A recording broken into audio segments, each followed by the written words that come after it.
Pernah kepikiran nggak sih sebenarnya tujuan akhir kita sekolah itu buat apa? Nah, pemerintah Indonesia baru aja ngasih jawaban baru yang wah bisa dibilang bakal ngubah arah pendidikan kita. Ini semacam cetak biru baru buat semua lulusan di Indonesia.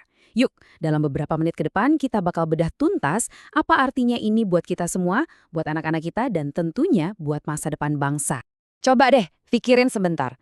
Kalau kita ngomongin siswa yang sukses, apa sih yang kebayang?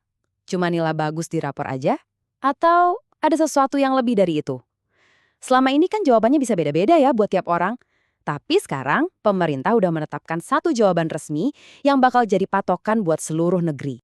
Nah, jawaban resmi itu ada di dalam sebuah cetak biru baru. Yuk, kita lihat lebih dekat apa sih visi pemerintah ini? Visi yang dirancang buat ngebentuk setiap siswa dari mereka masuk PAUD sampai lulus SMA. Oke, ini dia nih dokumennya. Peraturan Menteri Pendidikan Kebudayaan, Riset dan Teknologi nomor 10 tahun 2025. Namanya emang panjang dan kedengaran teknis banget ya. Tapi jangan salah, isinya ini bakal ngasih dampak langsung ke jutaan siswa di seluruh Indonesia. Yuk kita coba pahami istilah-istilah kuncinya. Istilah kunci pertama yang wajib kita ngerti adalah standar kompetensi lulusan atau SKL. Jadi apa sih SKL itu? Gampangnya gini, ini tuh bukan lagi soal hafalan semata. Di pasal 1 disebutin kalau SKL itu kriteria minimal soal sikap, keterampilan, sama pengetahuan. Jadi fokusnya geser nih, bukan cuma apa yang kamu tahu, tapi lebih ke kamu itu orang yang seperti apa, dan kamu bisa ngelakuin apa. Nah, inilah tujuan akhir dari semua proses belajar di sekolah. Terus mungkin ada yang nanya, kenapa sih harus diubah bukannya udah ada aturan yang lama? Nah, peraturan baru ini bilang kalau standar tahun 2022 itu udah nggak sesuai lagi. Kenapa? Ya karena dunia terus berubah, tantangannya makin baru. Jadi sistem pendidikan kita juga harus ikut adaptasi dong. Jadi ini bukan sekedar ganti aturan, tapi sebuah langkah penting biar pendidikan kita itu relevan sama zaman sekarang. Oke, jadi wujud lulusan ideal menurut cetak biru yang baru ini tuh sebenarnya kayak apa sih? Inti dari semua perubahan ini ternyata bisa kita rangkum dalam satu angka kunci. 8, yap 8, bukan 6, bukan juga 10. Angka 8 ini bakal jadi fondasi baru buat profil setiap lulusan di Indonesia, dari Sabang sampai Merauke. Coba deh inget-inget angka ini, karena ini inti dari semua perubahannya. Dan ini dia nih, ke-8 dimensi itu yang disebutin di pasal 4. Ada iman dan takwa, kewargaan, penalaran kritis, kreativitas, kolaborasi, kemandirian, kesehatan, dan komunikasi.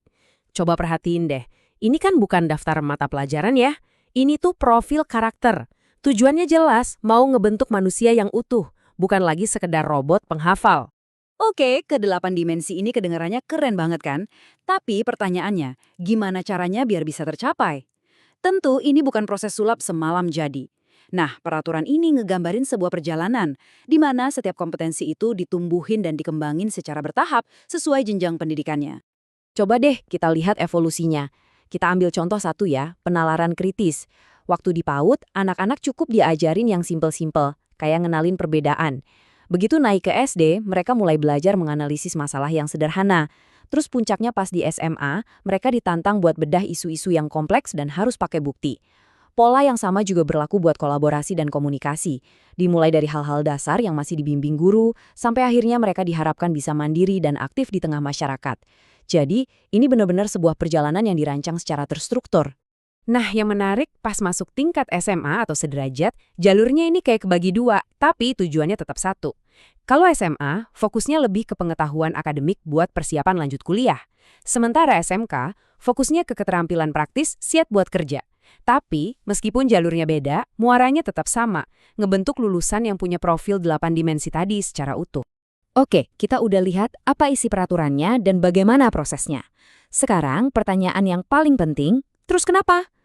Kenapa satu dokumen ini bisa begitu krusial? Jawabannya simple, karena ini bukan cuma sekedar buku panduan.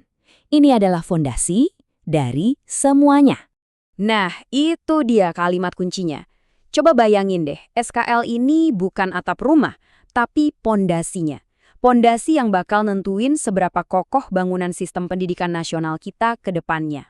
Coba lihat deh, gimana semuanya itu saling terhubung. Di pasal 2 dan 3 itu dijelasin, SKL ini jadi acuan buat semuanya. Mulai dari kurikulum yang dibikin guru, cara mereka ngajar di kelas, bahkan sampai cara sekolah dikelola dan dapat dana, semuanya itu wajib mengarah ke pencapaian 8 dimensi tadi.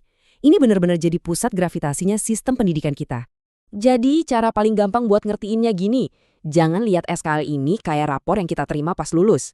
Anggap ini sebagai sebuah peta jalan, roadmap yang nuntun seluruh perjalanan pendidikan seorang anak dari hari pertama dia masuk gerbang sekolah sampai nanti dia lulus.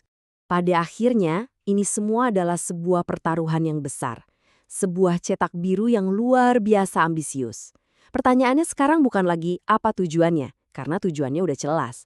Pertanyaannya adalah, mampu nggak kita semua mencapainya? Apakah cetak biru ini bakal jadi sekedar dokumen di atas kertas atau benar-benar bisa ngebentuk generasi emas Indonesia yang kita impikan? Generasi yang tangguh, kritis, dan jago kolaborasi? Ya, waktu dan kita semualah yang akan menjawabnya.